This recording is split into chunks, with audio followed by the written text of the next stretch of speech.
Înainte de a începe, acest video este dublul român al videoului lui Kraut, link în descriere. Acest video nu va fi monetizat.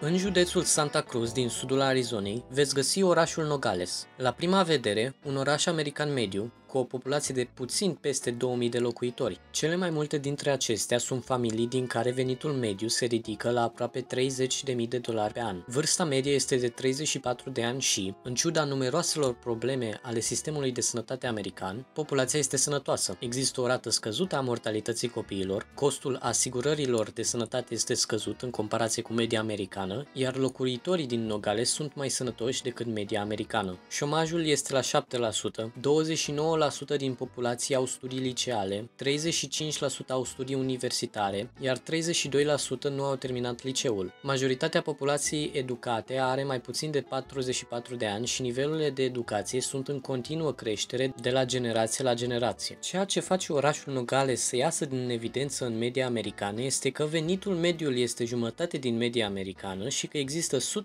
mai multă sărăcie decât media americană, cu o populație în sărăcie de 30%. Cu acestea, Nogales se află sub media din Arizona, dar se descurcă considerabil mai bine decât multe orașe din alte state ale SUA. Majoritatea oamenilor care lucrează sunt angajați în construcții, comerț și transporturi. Înființarea unei afaceri este ușoară și poate fi făcută fără teamă de guvern sau de criminalitatea organizată. De fapt, orașul oferă un ghid cu toți pașii necesari pe pagina sa de pornire pentru a atinge mai mulți afaceriști. Câțiva dintre rezidenți cât și marile corporații americane s-au stabilit în oraș. Rata criminalității este scăzută. Infracțiunile violente sunt rare. Unele infracțiuni sunt inexistente. Ratele criminalității din Nogales, în ciuda unor scurte creșteri ocazionale, sunt mai mici decât media de stat și media națională. Oamenii din Nogales au, de asemenea, un cuvânt de spus în problemele politice ale comunității, statului și a țărilor. Aceștia aleg un primar și un consiliu municipal care răspunde în fața lor și care poate fi înlăturat legal pentru încălcări sau înlăturat electoral în cazul în care există dezaprobare. Același lucru se poate spune și despre senatorul lor de stat, ales prin districtul al doilea de senat de stat, guvernul și reprezentanții federali. Una peste alta, reprezentanții politici sunt însărcinați cu furnizarea infrastructurii și a serviciilor de bază de care o comunitate are nevoie pentru a prospera. Aceștia vor fi votați dacă nu reușesc în această sarcină. Nogales este conform tuturor standardelor doar un alt oraș american mediu cu americani obișnuiți care își trăiesc viața americană obișnuită. Dar există un lucru care face acest loc foarte special. Faceți o plimbare de la McDonald's-ul de pe Crawford Street, luați dreapta la bulevardul Arroy și s-ar putea să găsiți barul La Roca, care este în Nogales, în statul Sonora, în Mexic. Nogales era odată un singur oraș, fondat de o familie de crescători de vite în 1841. 10 ani mai târziu, americanii au cumpărat mari părți din zonele de frontieră mexicane, iar linia de graniță trasată de această achiziție Gadsden a împărțit orașul în două. Venitul mediu în acest Nogales este de doar $10.000, o treime din asta la doar câțiva metri distanță. Procentul persoanelor cu studii superioare este de doar 18%. Majoritatea populației nici nu au studii liceale. Standardele educaționale sunt atât de scăzute încât există un fenomen local al rezidenților care își înscriu copiii la alte licee din Nogalesul de Nord, rezultând într-o plimbare zilnică până la școala de peste graniță pentru mulți copii. Condițiile de locuință sunt proaste. Unii oameni locuiesc în cabane mizerabile care nu dispun de produse de bază.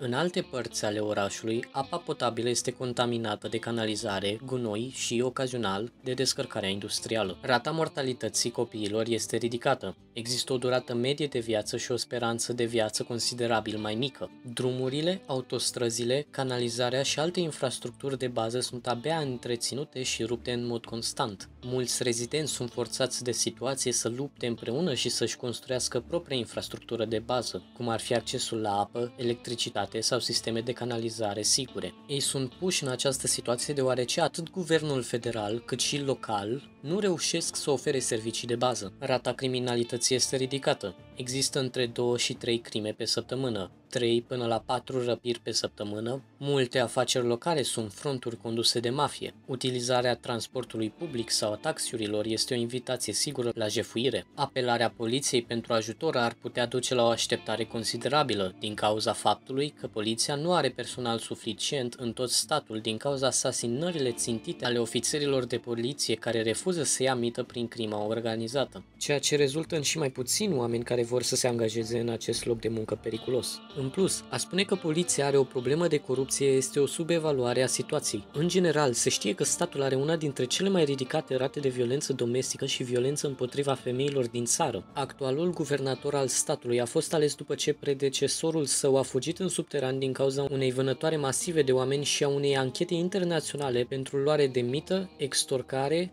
corupție, etc. Această persoană este o doamnă membra a PRI, un partid corupt care, în colaborare cu oligarhii și crima organizată, a condus Mexicul ca stat cu un singur partid timp de aproape un secol. Predecesorul ei a candidat pentru un partid care a promis că va pune capăt aceleiași corupții, dar acel partid s-a dovedit a fi la fel de corupt. Și dacă doriți să deschideți o afacere în Nogales de Sud, va trebui să mituiți fie pe politicianul corupt local, banda criminală, fie pe polițiști murdari, fie chiar pe toți trei. Și la urma urmei, ei oricum ar putea să aleagă să vă jefuiască. Și cu toate acestea combinate, rețineți că Nogales de Sud, în medie, are o rată a criminalității mai mică, corupție mai scăzută a poliției, studii și medii mai ridicate și un nivel de trai mai ridicat decât media mexicană. În mod ironic, singurul lucru mai bun în Nogales mexican, în comparație cu Nogales american, este calitatea asistenței medicale, așa cum probabil o pot atesta mii de turiști americani din domeniul sănătății. Acum întrebarea este: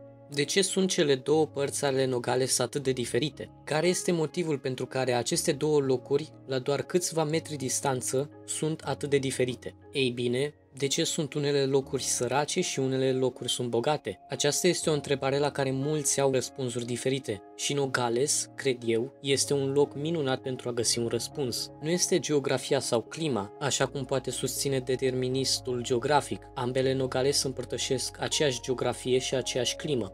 Nu este inegalitatea bogăției, marile afaceri, capitalismul sau socialismul, deoarece ambele orașe au aceeași structură de clasă și sistem de piață. Nu este vorba de etnie, cultură, religie, demografie sau, așa cum unii oameni mai proști vor spune, rasă, deoarece ambele orașe sunt majoritar catolice, au o demografie similară, iar populația americană în Nogales este de 95%, ceea ce americanii numesc latino. Când rezumi totul la un element de bază, în final, există un singur lucru care separă cele două orașe, o graniță.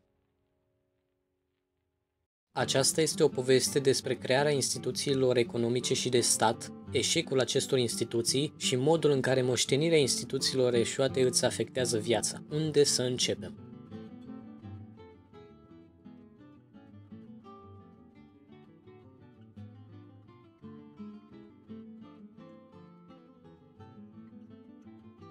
Când Christopher Columb a aterizat în ceea ce el credea că este India, și noi știm acum că este Hispaniola, a întâlnit popoarele native din Arawak. Întorcându-se în Spania, el a raportat că autohtonii sunt atât de naivi și atât de liberi cu bunurile lor, încât nimeni care nu i-a văzut nu ar crede asta. Când cereți ceva, ei nu spun niciodată nu, dimpotrivă, se oferă să împartă tuturor.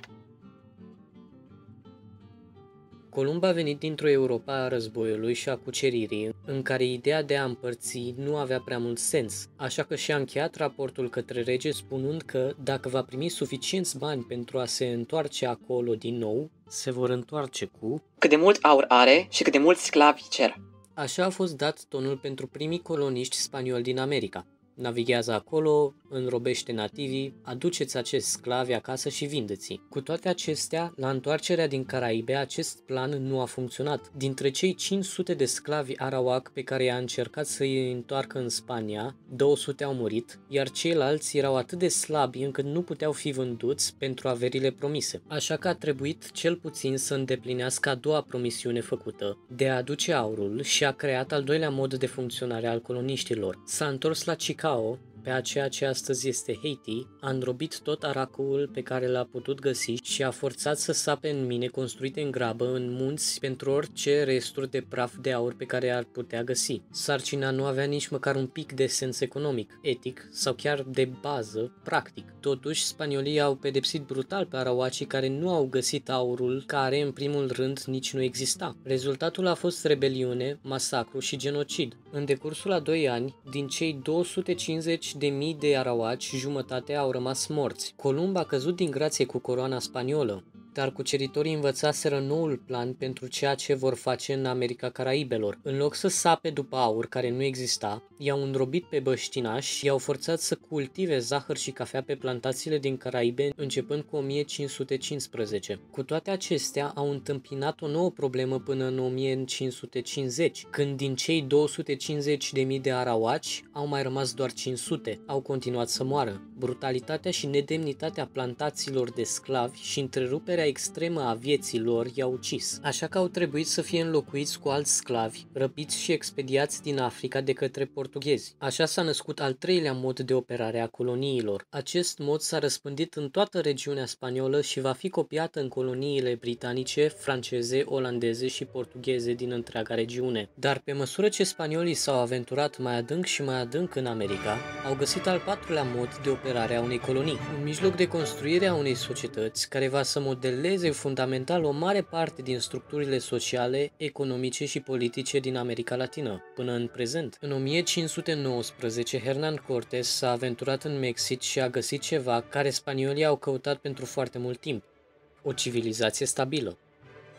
Aztecii nu aveau doar un stat, un sistem de impozite, diviziunea muncii, birocrație și un imperiu, aveau și o structură socială de stat cu roluri, de la rege la preot până la războinic și țărani, toate stând la baza funcționării instituțiilor statului. Și acel stat era un stat feudal, cu un set de regi care erau în puterea lor absolută și incontestabilă. Aici Cortés va face ceea ce a funcționat în Europa feudală cu secole înainte. Dacă vrei să cucerești un regat, trebuie să-l ucizi pe rege, să iei tronul, să preiei controlul asupra statului și gata, acum ești noul rege și statul este al tău. Împăratul aztec Moctezuma a fost răpit și ucis. Cortés i-a luat locul, s-a instalat ca noul conducător absolut și a dobândit bogăția statului, precum și puterea absolută asupra instituțiilor sale feudale. Și, deși acești conquistadori nu au devenit regi în nume, au creat o clasă de elite coloniale care a avut aproape puterea regilor absoluți, preluând de la regii anteriori și dobândind autoritatea instituțiilor de stat. Sistemul mai larg din toată America Spaniolă a devenit cunoscut sub numele de encomienda, ceea ce înseamnă comision. Conquistadorii, după ce au cucerit un popor, acești oameni și pământul lor erau repartizați ca o encomienda pentru fiecare cuceritor, care mai la urmă deținea pământul și oamenii de pe acel pământ într-o structură feudală. Această structură a rămas în vigoare până în anii 1820 și a fost extinsă în continuare printr-un import de sclavi africani și coloniști spanioli. O dezvoltare suplimentară în cadrul societății spaniole americane a fost dezvoltarea Cacic, care provine din cuvântul arawak, caseca, care înseamnă șef de trib. Cacicul de astăzi este asociat cu termenul tiran mic. A fost folosit pentru a descrie căpătenii nativi americani subordonați din țările spaniole care au intrat în societatea spaniolă pentru a-și păstra statutul social. Acești cacici ar urma, asemănător cu cuceritorii, să domnească ca mici tirani asupra unor întinderi de pământ și a unor oameni din interior, pentru a exploata în beneficiul lor și al coroanei spaniole. Ca urmare, societatea a fost extinsă nu doar în număr, ci și în structură de către la casta. Când au sosit coloniștii europeni, conquistadorii au evoluat într-o elită socială care nu dorea să-și împărtășească puterea. Rezultatul a fost o ierarhie socială feudală de clasă și de rasă. Nobilii născuți în Spania s-au situat la vârf, urmați de nobilii născuți în lumea nouă, urmați de albii săraci născuți în Spania, urmați de albii săraci născuți în America, urmați de oamenii de rasă mixtă, urmați de indieni, urmați de sclavii liberi, iar la bază stăteau sclavii. Aceasta este o societate rigidă, autoritară și strict ierarhizată, cu prevederi care limitează orice mobilitate socială. Această structură socio-economică va rămâne în vigoare pe întreg teritoriul Americii Spaniole timp de secole și, într-o oarecare măsură până și în prezent, scopul fundamental al acestei societăți ar rămâne să îmbogățească patria Spaniei. Doar materiile prime au fost produse în plantații și mine, aduse în porturi pentru a fi exportate către Spania, unde au fost utilizate pentru fabricarea produselor care au fost expediate înapoi pentru a fi vândute înapoi coloniilor, creând astfel un sistem economic de dependență.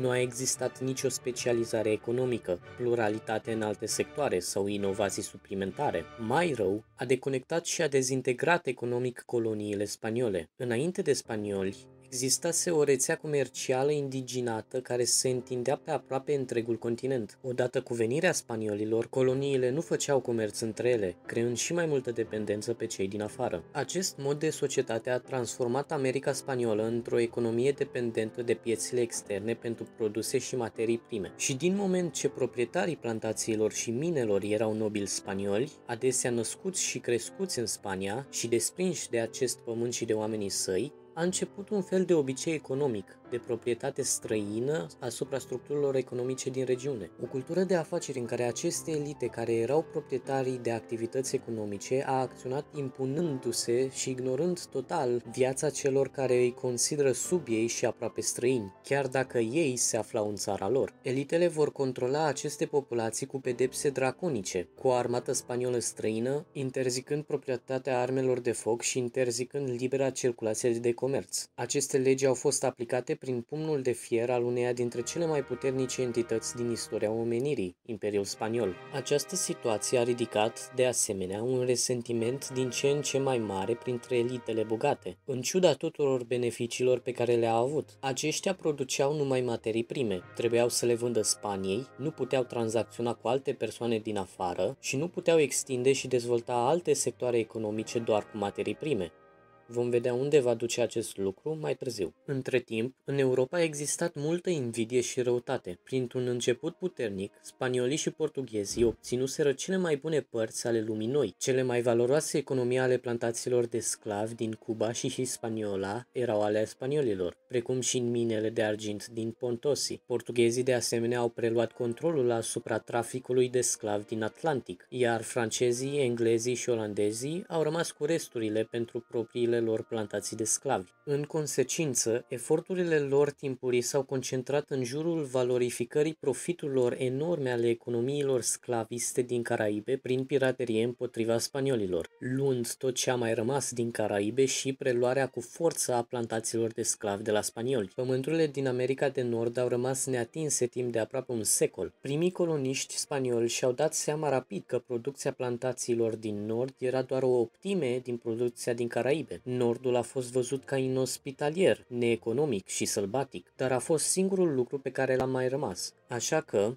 în jurul anilor 1600, englezii au încercat și au eșuat la Roanoke, așa că au încercat din nou în 1607. Trimiși de compania Virginia, aceleași coloniști au aterizat în ținuturile Powhatan, în ceea ce știm acum sub numele de Virginia, și au fondat un loc numit Jamestown. În istoria populară, acești coloniști timpurii sunt descriși ca coloniști utopici, care doreau să construiască și să cultive o nouă societate. Și asta pur și simplu nu este adevărat. Coloniștii sosiseră cu arme și aurari intenționați să facă așa cum a făcut și Cortez. Răpăciți-l pe regele indian, preluați controlul asupra regatului său și topiți aurul. Cu toate acestea, când l-au invitat pe regele indian Wahusanacoc la o ceremonie de încoronare engleză la care intenționaseră să-l răpească, răspunsul lui a fost literalmente: "Nu voi trage la o astfel de momeală." Apoi, regele a impus o blocadă a lui Jamestown. Coloniștii speraseră că indienii vor hrăni după ce au ucis regele, așa că nu aduseseră pe nimeni care știa cum să cultive culturi, să vindece carne sau chiar să vâneze sau să pescuiască. Așa că au murit de foame, inclusiv aurarii, și au recurs la canibalism. Societățile indiene din America de Nord erau foarte diferite de cele din America de Sud. Densitatea populației în America precolonială a fost mică în nord, iar popoarele erau organizate în confederații semi-nomade și slab conectate. Nu existau mase de oameni care să fie înrobiți, ferme și plantații de cucerit, aur de furat, argint pentru mine și zahăr de crescut ca în sud, dar mai presus de toate, nu existau structuri și instituții de stat care să fie preluate. Indienii din America de Nord, în general, trăiau într-o societate fără stat. Modelul spaniol de colonizare pur și simplu nu putea funcționa aici. James Smith, capitan de mercenari în Consiliul de Guvernare din Jamestown, a realizat mai întâi că modelul colonial de sud-american nu va funcționa aici. El a scris companiei Virginia să trimită grădinari, fermieri, pescari și artizani și din moment ce compania nu obținuseră profituri din primii cei 2 ani de existența coloniei, au decis să implementeze o schimbare radicală. Colonia nu va mai fi condusă de un consiliu, ci va fi condusă de un guvernator atotputernic, care va să implementeze un sistem de muncă forțată printre coloniștii europeni și importații de muncă penală. Legile coloniei, cunoscute sub numele de legi divine, morale și marțiale, au pedepsit cu moartea părăsirea coloniei, amestecarea cu indienii și furtul de hrană. Și este de asemenea pedepsită cu moartea și vânzarea și comercializarea oricăror mărfuri și produse făcute de coloniștii înșiși către oricine altcineva decât compania. Compania din Virginia nu a putut înrobi și exploata indienii, așa că a încercat să exploateze coloniștii. În cazarmă, cu rații de hrană alocate și cu detalii de lucru comandate de guvernator, trebuiau să cultive produse, să vâneze blănuri și să producă cherestea, pe care să le predea guvernatorului companiei pentru a fi expediate înapoi și vândute pentru profitul companiei. Totuși, nici acest lucru nu a funcționat. Oamenii pe care compania Virginia i-a trimis să fie muncă forțată erau oamenii care nu mai erau bineveniți în Anglia. Uneori erau doar hoți sau bețivi culeși din plinul oamenilor din Anglia celor 1600. Acești oameni aveau foarte puțin respect pentru autoritatea statului englez, să nu mai vorbim de o companie engleză. Și în acest loc, monarhia engleză avea și mai puțină autoritate. Muncitorii importanți au început pur și simplu să fugă, dincolo de controlul companiei spre frontierea Virginiei și au construit propriile ferme, propriile avanposturi, propriile rețele comerciale și propriile lor miliții. În loc de muncitori, au devenit coloniști. Spre deosebire de Spania, nici Anglia, nici compania din Virginia nu a avut mijloacele necesare pentru a-și executa comanda. Așa că ordinul colonial încercat și testat al muncii forțate sub elitele coloniale s-a prăbușit. Compania din Virginia avea nevoie de o abordare diferită, pe care au adoptat în 1619. A observat că coloniștii care își lucrează propriile pământuri produceau mult mai mult și lucrau mult mai mult decât munca forțată. Așa că, de acum înainte, compania Virginia a importat oameni ca coloniști și nu ca muncitori forțați. În schimbul anilor petrecuți în servitute, fiecare colonist a primit 20 de hectare de teren de către companie și cu încă 20 de hectare în plus pentru fiecare membru de familie pe care colonistul îl aducea. A fost introdusă o adunare generală, ai cărei membri au fost votați de fiecare om deținător de terenuri, care a funcționat ca o contrapondere pentru guvernatorul companiei. Nu s-a schimbat prea mult, coloniștii puteau să-și vindă produsele doar companiei Virginia, ca înainte, dar compania și, în această măsură, coroana, nu putea pur și simplu să-și forțeze voința asupra coloniștilor și trebuia să guverneze prin negociere, concesiune și, în cele din urmă, pragmatism. Deși Virginia va rămâne în mare parte feudală, structura de guvernare care s-a dezvoltat depindea de cooperarea cu masele. În 1632, coroana și-a încercat mâna singură, fără companie, când regele Charles cel din-tâi a dăruit 4 milioane de hectare de teren în jurul golfului Chesapeake lui Cecilius Calvert, al doilea baron din Baltimore, care a fondat un oraș în golf și l-a numit Lands, Maryland, după soția regelui. Au intenționat să creeze o societate de terenuri deținute de nobili în forma aristocrației engleze, cu iobagi care să lucreze și să-i slujească. Și la fel ca în Virginia, totul a eșuat.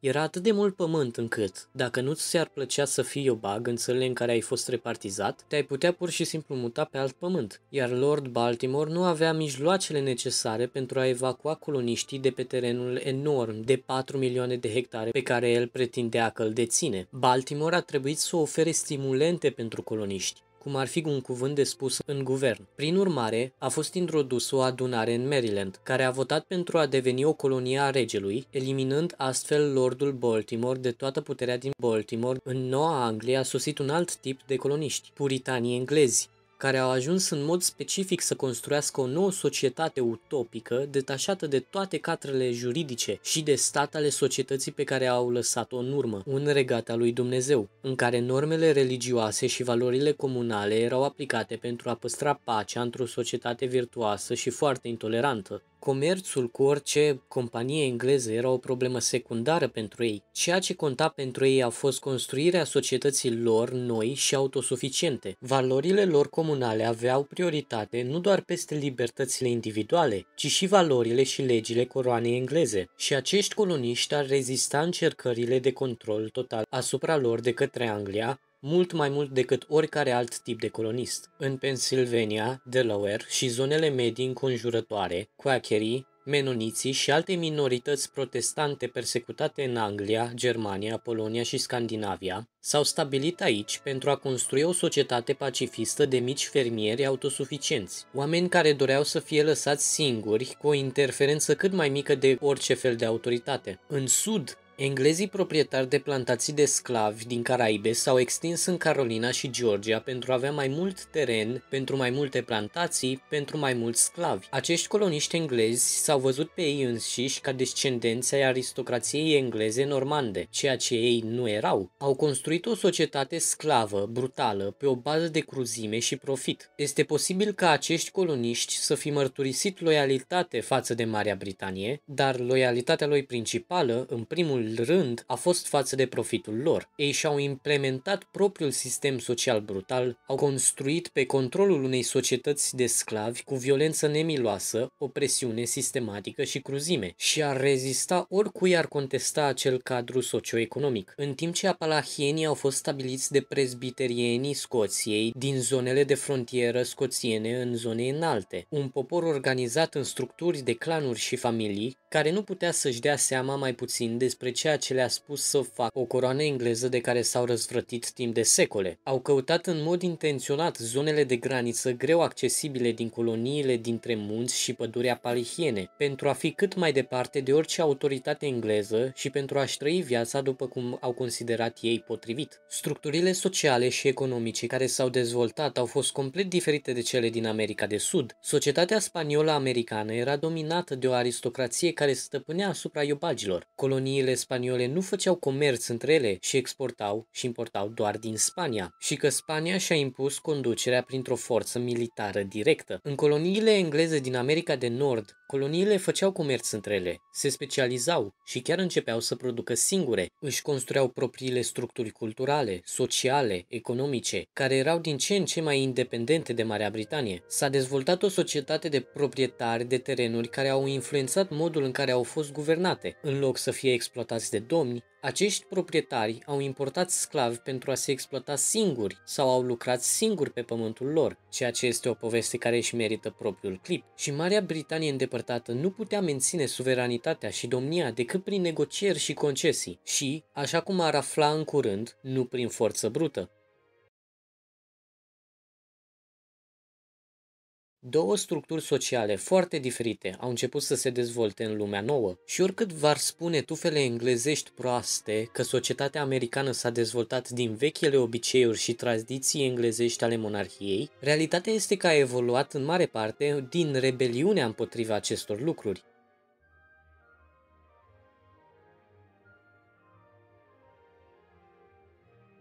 Dar cum s-au dezvoltat atât de diferit aceste societăți și de ce contează asta?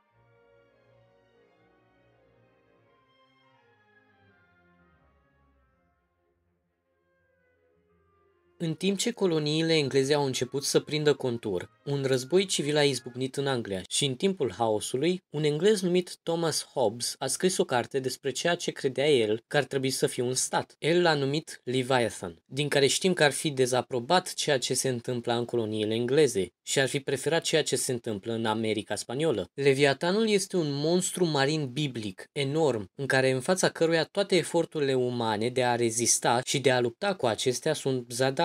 Și în mintea lui Hobbes, așa ar trebui să se semneze un stat ideal, o forță puternică a naturii, a cărei rezistență trebuia să fie inutilă. Dacă toți s-ar apleca în fața și ar continua la înființarea unui stat puternic, acel stat ar asigura în schimb bunăstarea tuturor celor care au făcut parte acestuia, că printr-un efort colectiv s-ar putea asigura un bun și o siguranță colectivă. Și mai presus de toate, ține la distanță ceea ce Hobbes a văzut ca singura alternativă a Leviatanului, anarhie și mizerie, sau cum a spus Hobbes, War. El a descris acest stat anarhic ca fiind frică continuă și furie de moarte violentă și viața omului, solitară, săracă, urâtă, brutală și scurtă. teroarea reală a anarhiei, a societăților fără stat sau a war, sau cum doriți să o numiți. Potrivit lui Hobbes, nu provine totuși dintr-o violență continuă a maselor, tuturor împotriva tuturor, Nu constă în lupte propriu-zise, ci în dispoziția cunoscută a acestora. Tot timpul nu există nicio asigurare contrară. și o lipsă de structură pentru a oferi Pasiunile care înclină oamenii spre pace sunt frica de moarte, dorința unor astfel de lucruri ca o necesitate pentru o viață comodă și o speranță din partea industriei lor de a le obține. apatridia, în viziunea lui Hobbes, nu putea nici să ofere siguranța unui individ, nici să aibă securitatea și stabilitatea industriei în minte, forței de muncă și a comerțului pentru a exista și a prospera.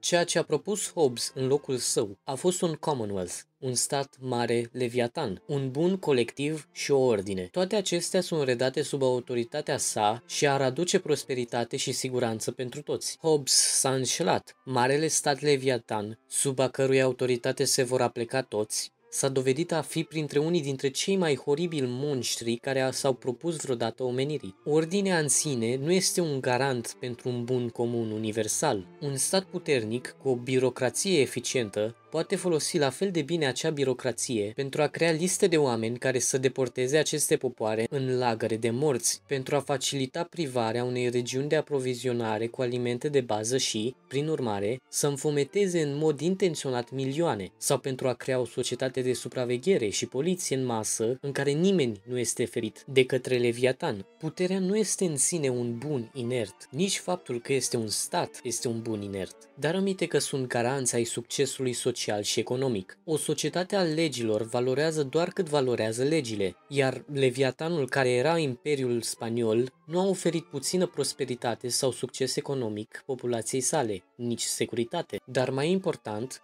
Hobbes s-a înșelat în ceea ce privește societatea fără stat. Societățile fără stat pot exista și pot oferi atât securitate, cât și stabilitatea oamenilor să prospere și să trăiască. Primele comunități de oameni au început probabil în structurile familiare, printre vânători și culegători. Acestea s-ar forma apoi împreună cu alte familii pentru a forma cete. Când acele cete s-au stabilit în timpul Revoluției Agricole, au încetat să călătorească pe întinderi de pământ, au rămas așezate într-un singur loc, au dezvoltat mituri și religii în jurul reperelor și personalității locului. Poveștile inventate atât în termeni identitari, cât și în termeni religioși pentru a-și explica propria existență, au dezvoltat expresii culturale unice și prin aceasta s-au format în triburi. În aceste triburi stabilite, autosuficiența adunării vânătorilor a fost abandonată. S-a dezvoltat o structură socială segmentată în care fiecare era dependent de celălalt și fiecare segment al societății era o replică a unui alt segment. Țesătură care ține aceste societăți unite este familia, norme sociale, tradițiile sau religia. Astfel de societăți sunt frecvent romanizate ca utopii anarhiste, ca locuri de libertate, solidaritate și individualism, locuri în care termenii precum prosperitatea nu au sens, deoarece toți prosperă, împreună, cu grupul său, sau singuri prin ei înșiși și prin propria lor muncă. Dar sunt ele chiar așa? Coloniile lumii noi din Anglia erau societăți îndepărtate de autoritatea statului englez, societăți de norme, tradiții și religie. Și care au fost aceste norme, tradiții și dictate religioase? Noua Anglie puritană era o societate profund intolerantă, un loc în care coacării aveau nasul tăiat, urechile tăiate și fața marcată cu litera H pentru heretic, astfel încât să poată fi identificați cu ușurință dacă îndrăznesc să se întoarcă în comunitatea lor. Un loc în care judecătorii comunali au pronunțat pedeapsa cu moartea pentru adulterie, blasfemie, idolterie și sodomie. Un loc în care capitanul Thomas Campbell a fost pus în stoc pentru că, după ce s-a întors dintr-o călătorie de 3 ani, și-a sărutat public soția. În Virginia, normele și dictaturile aristocrației sunt cele ale nobilimii, un loc în care pedeapsa pentru insultarea unui astfel de aristocrat a fost să primești 50 de bătăi de 20 de bărbați, să-ți fie străpunsă limba, o amendă în valoare de 10 ani din veniturile fermierilor, urmată de a fi interzis pe viață în Virginia. În munții Apalahiei, normele care dictau viața erau clanurile familiare care se luptau și se luptau pentru resturi de pământ și animale, cu bătăliile, uciderile și acțiunile de răzbunare ulterioare într-un ciclu de violență continuă autopropulsată. Și în sudul adânc, normele dictau că bărbatul negru era un subuman, că negresa nu avea dreptul să se apere împotriva încălcărilor corpului ei de către un stăpân alb, că omul alb trebuie să fie atât proprietarul, superiorul, cât și stăpânul tuturor bărbaților negri, pentru că a fost întotdeauna așa, pentru că Biblia spune acest lucru și pentru că acesta este pur și simplu norma și tradiția civilizației omului alb. Un loc în care era o normă ca o soartă crudă și oribilă să se abată asupra bărbaților negri suficient de nefericiți încât să fie acuzați că ar fi privit o femeie albă într-un mod greșit.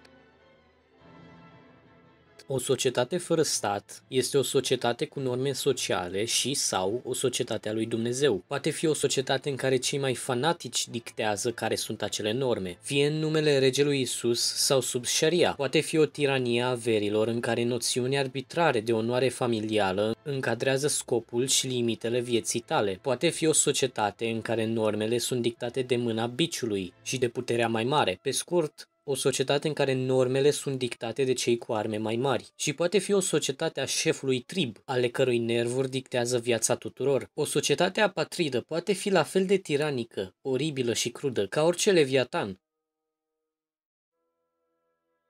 O societate de fanatici, violență și proprietari de sclavi, care necesită fiecare ascultare.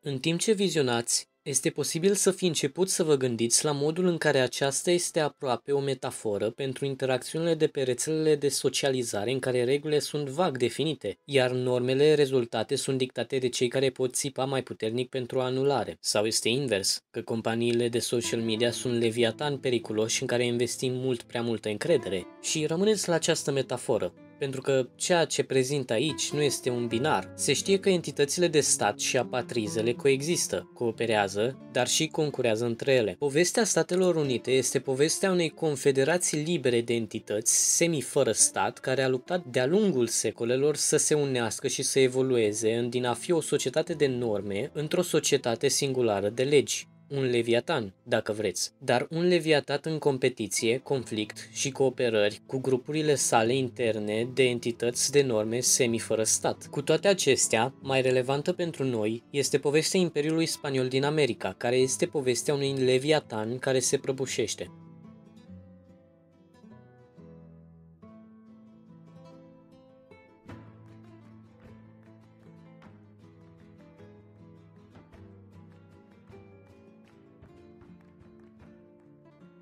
Curriculum de istorie liceal ne învață că primii europeni care s-au stabilit în America de Nord au fost pionieri și pelerinii care au aterizat în Virginia și Noua Anglie. Încadrarea acestei povești este, în general, greșită. În primele decenii ale anilor 1500, conquistadorii spanioli exploraseră câmpiile din Kansas, călătoriseră pe râul Colorado și prin Marele Canion, navigaseră pe coasta Nova Scotia, cartografiară coasta Pacificului din California prin Oregon până prin Columbia Britanică și se înălțaseră pe munții Fumurii din Tennessee. Cu un secol înainte ca coloniștii francezi, olandezi și englezi să ajungă pe coasta de est a Americii de Nord. În 1565, spaniolii au fondat Sfântul Augustin în Florida, care este cel mai vechi oraș european din Statele Unite. Cea mai veche clădire din Statele Unite continentale este Palatul Guvernator din Santa Fe, construit de spanioli în 1610. Cea mai veche clădire din granițele Statelor Unite este Catedrala San Juan din Puerto Rico, construită în 1521. Începând din 1560, spaniolii au împins în nord de Monterrey pentru a întemeia Santa Fe și Taos în Noua Mexica. Au împins spre est pentru a întemeia Nacogdoches și au împins vestul spre Golful San Francisco. Revendicările aduse țărilor de America de Nord erau vaste. Veți găsi că ocazional enclava spaniolă durează până și în ziua de azi. De exemplu,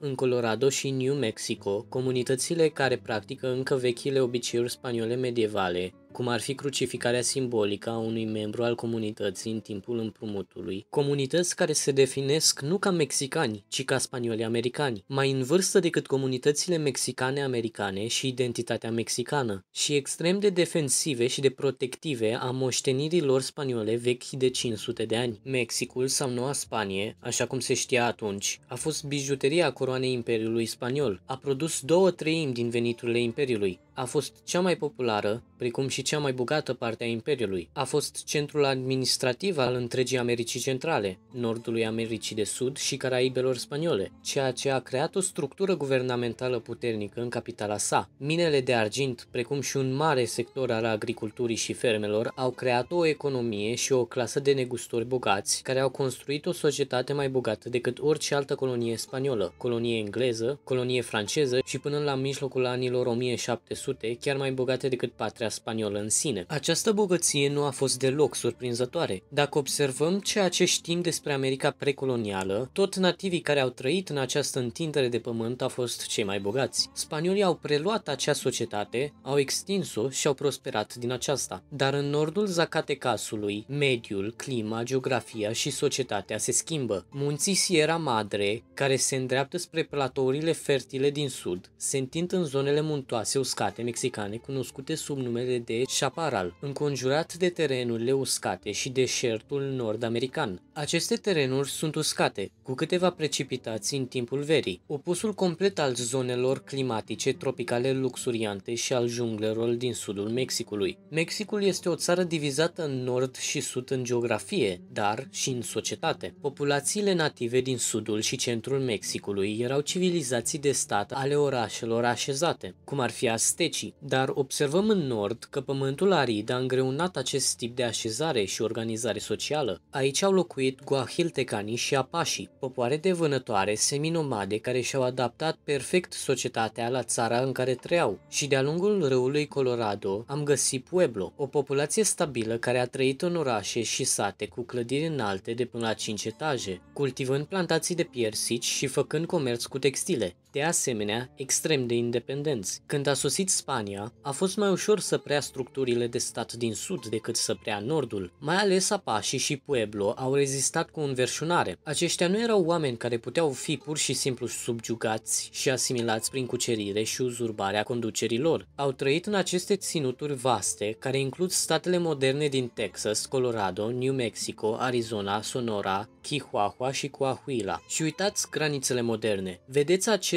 lucru ca un peisaj geografic modelat de câmpii uscate, roșii, deșerturi și râuri ocazionale. Un pământ dur care a necesitat o societate dură și specializată pentru a trăi. Aztecii ar fi putut fi ei o societate de legi, clerici, nobili, iobagi, impozite și birocrație, dar cei care au trăit aici au fost o societate de norme, tradiții, familii și autonomie, iar spaniolii și-au mestecat dinții pe ei. Când se spune povestea indianului, percepția noastră modernă este dominată de o narațiune a tragediei care ignoră cu perseverență și victoriile lor. Și victoriile lor au fost. Mulți nu știu asta, dar în războaiele dintre băștinași și coloniștii au fost înfrânți pe aceste meleaguri. În 1680, după ce autoritățile coloniale spaniole au ars Sama și Pueblo pe rug pentru erezie și pentru a rezista credinței catolice, Pueblo a adunat o armată și a dat afară armata spaniolă din Santa Fe și New Mexico. Armata spaniolă poate fi o entitate modernă și terifiantă pe câmpurile de luptă ale Europei, dar aici, în aceste vaste țări de frontieră, înfrunate cu tactici de gherilă și de către un inamic care își cunoaște țara ca buzunarul lor din spate, mai ales apașii nu i-ar lăsa pe spanioli nici măcar un pic de răgaz, arzând minele și fermele deopotrivă. Apașii, de fapt, vor continua să lupte timp de secole împotriva spaniolilor, mexicanelor, texanilor și confederațiilor, chiar și americanilor, și vor fi ultimii indieni care s-au predat. În 1924, autoritatea statului spaniol nu s-a stabilit niciodată aici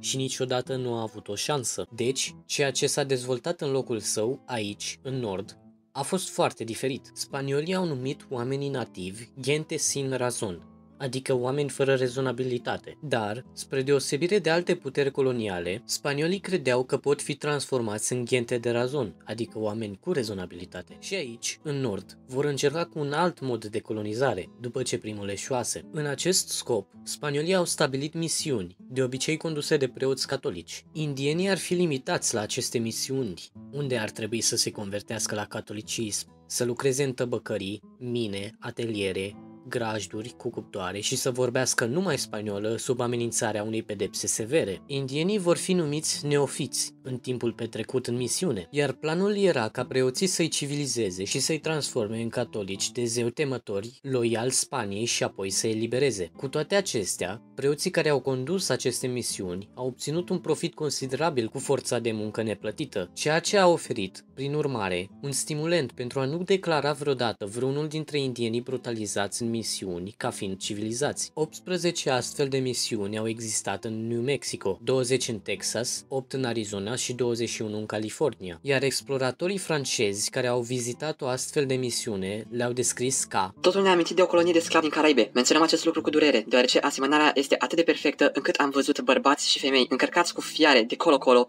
alții în lacăte și în cele din urmă zgomotul loviturilor unui bici ne-a lovit urechile. Aceste misiuni ar forma orașele moderne Tucson, San Antonio, San Diego și San Francisco. Nativii în esență erau sclavi. În consecință, mulți au fugit, mult mai mulți au murit în condițiile brutale, iar spaniolii au fost nevoiți să importe coloniști spanioli pentru a continua operațiunile. În consecință mai departe, acest nou mod de colonizare a eșuat. Acești coloniști spanioli trebuiau să trăiască sub aceleași reguli și regulamente stricte ca și cele existente în toată Spania colonială. Coloniștilor spanioli din Texas li s-a interzis să își tranzacționeze bunurile cu alte state coloniale, chiar și cu alte colonii spaniole, cum ar fi Cuba sau California, sau chiar să le trimită Spaniei pe coasta lor. În schimb, trebuia să își livreze pieile de vită pe drumurile pietruite către Mexico City, de unde au fost apoi vândute în Spania. Acesta este un model economic restrictiv și foarte reglementat, care intenționează să înnăbușe orice autosuficiență economică care ar putea rivaliza cea a coroanei spaniole, dar din ce în ce mai mult nu prea a funcționat. Coloniștii spanioli pur și simplu au părăsit aceste orașe, au construit propriile ferme,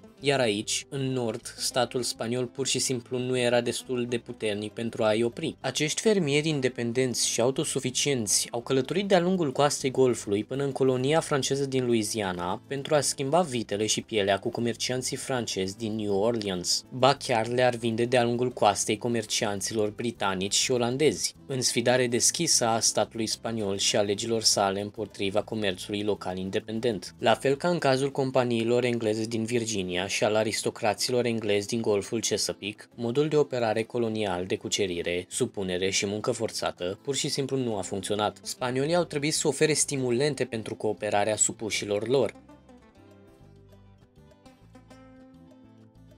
Au făcut acest lucru, oferind plată în schimbul forței de muncă din mine și ateliere. Acest fapt a creat o economie a muncii bazată pe salarii, care s-a răspândit spre sud de la nord și a început treptat să înlocuiască ordinea economică feudală a iobagilor și a stăpânilor lor. În sud, acest lucru a creat o clasă din ce în ce mai bogată de comercianți, în timp ce în nord au început să evolueze în ordine politice separate și structuri sociale. În absența statului spaniol, oamenii au început să se organizeze în structuri comunale distanțate, de obicei cel mai bogat membru al comunității fiind în vârf. Această persoană, de obicei proprietarul celei mai mari ferme sau unei mine, va deveni benefactorul comunității. Va organiza festivități, va oferi calitate și va soluționa disputele. Termenul folosit pentru a descrie și a adresa acest individ a devenit patron. O diviziune a început să se dezvolte între sud, cu nucleul său dens populat, sediul guvernului și centrul administrației, și la nord, în periferie, cu societatea ei mai descentralizată și autosuficientă. O diviziune care continuă până în prezent și este frecvent ignorată de cei din afară. Aceasta este o societate a popoarelor care erau îndepărtate de episcopi, guvernatori și vămeșii din sudul Noii Spanii și din Spania însăși, unde oamenii se căsătoreau fără aprobarea ceremoniei catolice sau a preotului, unde diferitele practici religioase descentralizate au evoluat departe de doctrina catolică. O societate care a devenit majoritară coloniști spanioli albi, spre deosebire de marea populație mestizio din sud. O societate cu o profundă neîncredere în structurile de stat, centralizare, autoritatea și guvernul, în care familia, valorile și tradițiile contau cel mai mult. Nordul ar reliefa în mod semnificativ societatea mexicană, dar și cea americană. Acesta este locul în care s-a născut de fapt vestul sălbatic, așa cum îl știm în cultura noastră populară, și nu în Statele Unite. Aici primii cowboy, numiți și vaqueros, conduceau turmele de bovine pe trasee către piețele din sud și din nord. Limba lor a pătruns printre culturi pentru a fi găsită în împrumuturile spaniole din limba engleză, care au fost adoptate de către coloniștii americani când au început să se deplaseze spre vest 100 de ani mai târziu pentru a le întâlni. Lazo, La Reata, Chaparea, Rodeo, Boqueró, Vaquero, Mosteno, Bandolera, Estampida, Rancho. Americanii doar au adoptat frontiera. Mexicul s-a născut în ea, modelat de ea, nu a părăsit frontiera până nu a fost anexată.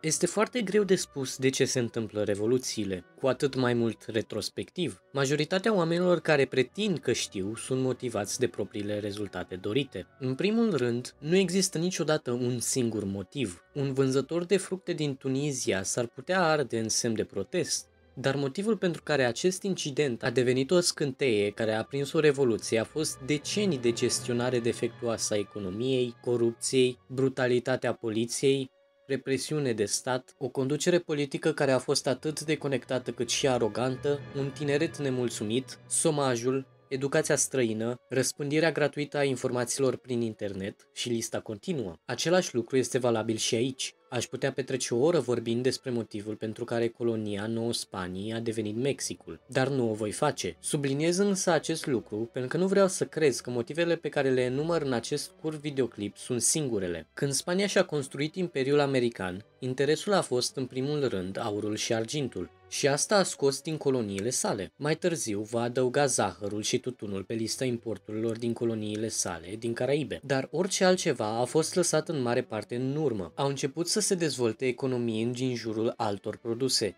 de la piele la carne până la lemn, la toate celelalte mărfuri de bază și materii prime la care vă puteți gândi. Și acele economii au contribuit la o creștere substanțială a bogăției din colonia Noi Spaniei. Într-o asemenea măsură, de fapt, că Noua Spania a devenit în cele din urmă mai bogată decât însăși Spania. Și acest lucru a fost privit de invidie din ce în ce mai mare de către Spania, care atunci când Borbonii au devenit regi în anii 1700, au început să aplice impozite și reglementări pentru a obține propria parte din profit. A trimis companii precum compania comercială Guipuzcoană în Noua Lume pentru a prelua controlul acestor piețe în evoluție independentă. Atunci au început primele murmuri și dorințe de independență în America Spaniolă, din Argentina, Peru, Columbia, până în Mexic. Clasa bogată de comercianți și elitele sociale nou formate nu le-a plăcut să renunțe la controlul asupra veniturilor lor. Spre deosebire de America Britanică, valorile și filozofiile iluministe nu au jucat la fel de mult un rol în luptele de autonomie spaniol-americane. Majoritatea revoluționarilor făceau parte din elitele sociale, elite care doreau să-și păstreze în primul rând statutul social și puterea, iar conflictul lor cu Spania provine din această dorință. Un lucru este sigur, scânteia care a prins revoluția s-a întâmplat în Europa. Când Napoleon a invadat și a ocupat Spania, Spania s-a aliat atunci cu Napoleon. Acest lucru a dus la o blocadă britanică a comerțului spaniol asupra oceanelor, care a afectat grav profitul elitelor spaniol-americane și, în consecință, le-a enervat. În plus, guvernul spaniol pro-napoleonic a favorizat abolirea sclaviei și încetarea servitudinii. Melodiile libertății care au fost cântate de Franța și, în consecință, într-o Spania aliată cu Franța, a fost ceva care a îngrijorat profund elitele spaniol-americane. În 1805, britanicii au scufundat atât flota franceză cât și cea spaniolă în Trafalgar, diminuând foarte mult puterea navală a Spaniei și, ulterior, capacitatea sa de a se conecta și de a-și controla coloniile americane. Apoi, în 1806, britanicii au invadat Rio de la Plata în zilele noastre, Uruguay și Argentina, unde au fost învinși, nu de o armată spaniolă, ci de o miliție locală. Acest eveniment le-a arătat spaniolilor americani că sunt capabili să construiască singuri o forță militară eficientă și bine comandată, fără spanioli, și că erau chiar capabili să învingă o națiune puternică. Apoi Spania s-a săturat de Franța, s-a răzvrătit și a luat partea Marii Britanii împotriva lui Napoleon, ceea ce a dus la o crăpătură suplimentară în relația dintre ea și coloniile sale americane, pentru că dintr-o dată Spania a încheiat embargoul comercial vechi de un secol cu Marea Britanie. Porturile spaniol-americane s-au deschis pentru navele britanice, iar orașele britanice s-au deschis pentru mărfurile spaniol-americane, iar profiturile au continuat să se acumuleze ca urmare. Prin acest fapt, comercianții și elitele au început să își pună întrebări cu privire la motivul pentru care acest embargo a fost în vigoare în primul rând, dacă s-ar întoarce la sfârșitul războiului și cât de mult ar putea face dacă ar avea suveranitatea asupra propriilor politici comerciale ca și colonii, sau, poate, ca state suverane. Războiul napoleonian din Spania, sau războiul peninsular, a fost un război excepțional de sălbatic, crud și brutal, un conflict care a lăsat 1.000.000 de morți și națiunea spaniolă în ruine mocnite. Trezoreria era goală și națiunea era înfundată de împrumuturi. Administrația și puterea statului spaniol se prăbușiseră. Armata spaniolă, cândva atât de puternică și de temută, fusese umilită și zdrobită de francezi. Războiul fusese în cele din urmă câștigat de gherileri și de o expediție britanică de trupe scoțiene și irlandeze. Spania a rămas slabă, rănită, spartă și bătută. Și în acest moment de slăbiciune, spaniolii au restricționat din nou comerțul cu Marea Britanie, supărând elitele Americii spaniole, și apoi au decis să scoată și mai mult din coloniile lor, ceea ce i-au mâniat și mai mult. În plus, guvernul spaniol de după război a format un parlament numit Cortez și a cerut introducerea unui parlament într-o monarhie constituțională, cu sfârșitul tuturor privilegiilor speciale și sfârșitul sclaviei, abolirii tuturor privilegiilor speciale, ceva care a fost inacceptabil pentru elitele coloniale. Totuși, nu ar fi adevărat să încadrăm revoluția care a urmat doar ca o revoluție a elitelor coloniale. Spania intenționa să restricționeze puterea Bisericii Catolice în Noua Spanie, forțând episcopii spanioli asupra poporului, în timp ce preoții locali americani se umflau în rândurile inferioare printre săraci, care predicau din ce în ce mai mult împotriva puterii coroanei spaniole în afacerile religioase din America, de-a lungul caselor inferioare. Spania exilase iezuții din coloniile sale, care conduceau majoritatea instituțiilor de învățământ, încercând astfel să preia controlul asupra educației din Noua Spanie. Și în nord, un popor și o societate care aveau deja multă autonomie, care au devenit din ce în ce mai cunoscuți sub numele de norteni și care nu le-a plăcut să li se spună ce să facă de la Mexico City, care au vrut să fie spuși chiar mai puțin de la un împărat din Madrid, acum au căutat să câștige controlul asupra vieților lor. Revoluția care a izbucnit în 1810 este o poveste complexă și fascinantă, unul care ar sparge cadrele acestui videoclip și pe care sper să-l acoperim într-un videoclip despre istoria Mexicului, într-o zi. Ce trebuie să știți pentru acest videoclip este că a fost un război incredibil de sălbatic, un război de orașe arse, pământuri jefuite și masacre. Războiul de 11 ani pentru independența mexicană a fost mai brutal și mai dur decât orice alt război american pentru independență. A lăsat 500.000.000 de oameni morți, ceea ce este aproape la fel de mult ca victimele tuturor celorlalte războaie americane pentru independență combinate. Spaniolii erau disperați să nu renunțe la una dintre cele mai importante, dacă nu chiar cea mai importantă colonie din America și, în consecință, au purtat acest război cu o atitudine fie de a obține o victorie totală, fie de a arde țara la pământ, ceea ce, pe măsură ce au pierdut tot mai mult, au făcut tot mai mult. Mexicul, care s-a născut din aceasta în 1821, nu era o republică, ci un imperiu, o monarhie guvernată de fostele elite coloniale care se considerau conducătorii legitimi ai unui imperiu enorm care se întindea de la Golful San Francisco până la jungla Panama, dar acesta era, de asemenea, un Mexic slab,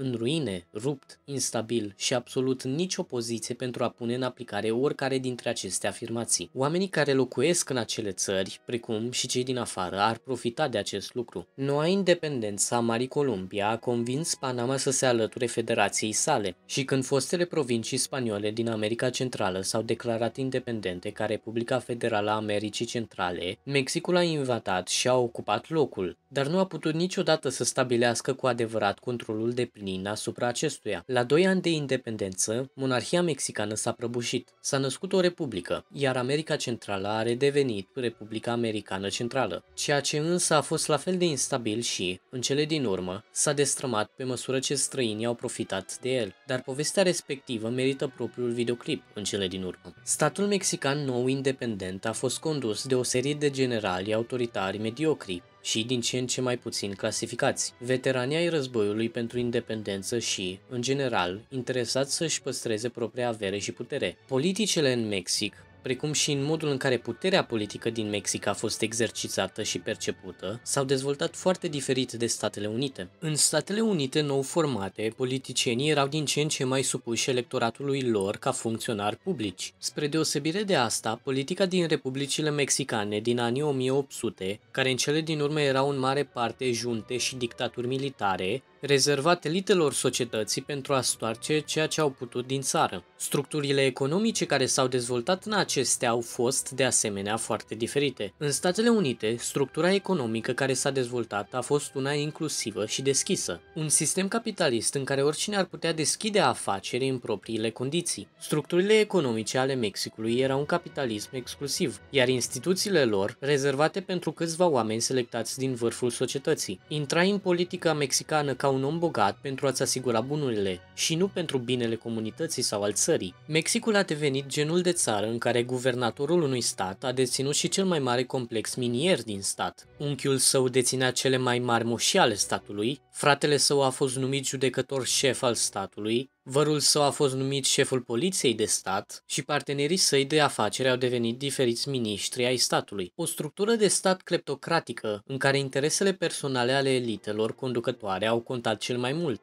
a cărei moștenire continuă, în mare măsură, în Mexicul modern până în prezent. În multe părți, Mexicul este încă o țară în care oamenii merg în politică nu pentru a-și servi comunitatea și țara, ci pentru a se îmbogăți, nu foarte diferit de caciques din epoca colonială. De fapt, mulți dintre acești oameni puternici au fost și sunt o moștenire directă a acestui sistem și a existat o parte a Mexicului în care acest tip de sistem guvernamental era extrem de nepopular. Nordul. Nortenilor nu le plăcea Spania să le spună ce să facă, nu le plăcea ca elitele coloniale să le spună ce să facă și acum nu le plăcea să le spună ce să facă noile elite puternice din orașul Mexic. Nortenii au trăit suficient de mult în comunitățile lor de fermieri care se întind de la California, la Sonora până la Texas. Aveau un mod de viață care evoluase de-a lungul ultimelor secole pe care doreau să-l păstreze. Și în primele decenii de independență mexicană, puterile din Mexico City chiar le-au ignorat și neglijat. Pământurile slab populate din California au fost încercate să fie folosite ca colonii de închisoare mexicane. Când guvernatorii din California au cerut fonduri și materiale pentru a îmbunătăți puținele drumuri pietruite care existau, Mexico City le-a trimis încărcături de condamnați și a răpit pe mexicanii din sud pentru a construi căile. Cu toate acestea, din moment ce California nu dispunea de resursele necesare pentru a-i controla și gestiona astfel de lucrători, acești muncitori penali au avut tendința de a se elibera, de a cutreiera pământurile, de a jefui orașele existente și apoi de a se stabili în afara accesului autorităților mexicane. Acest sistem de muncă penală s-a dezvoltat în sudul Mexicului, unde când statul a rămas fără fonduri pentru infrastructură, cum ar fi căile ferate și drumurile, a folosit armata pentru a răpi mii de mexicani nevinovați și a-i forța să construiască aceste proiecte. Un sistem care a fost continuat de guvernele mexicane până la începutul secolului 20. În ciuda haosului din primele decenii de independență, statul mexican tot moștenise instituțiile guvernamentale coloniale puternice ale Imperiului Spaniol și, prin urmare, ar putea să-l aplice în sud, dar în nord, la fel ca în cazul sistemelor engleze de colonie de închisoare din Virginia, pur și simplu nu a funcționat. Cel mai bun exemplu de cât de destabilizată, cleptocratică și ruptă a fost guvernarea mexicană în primii 50 de ani de existență este urmărirea carierei Santa Anna. Santa Anna era fiul unui oficial colonial și soldat în armata spaniolă în Noua Spanie. Când spaniolii au început să piardă piardă războiul de independență mexicană, el a schimbat partea și a ajutat la stabilizarea monarhiei mexicane. El a devenit președintele Mexicului în 1833, dar după câteva zile a predat președinția lui Gómez Farías,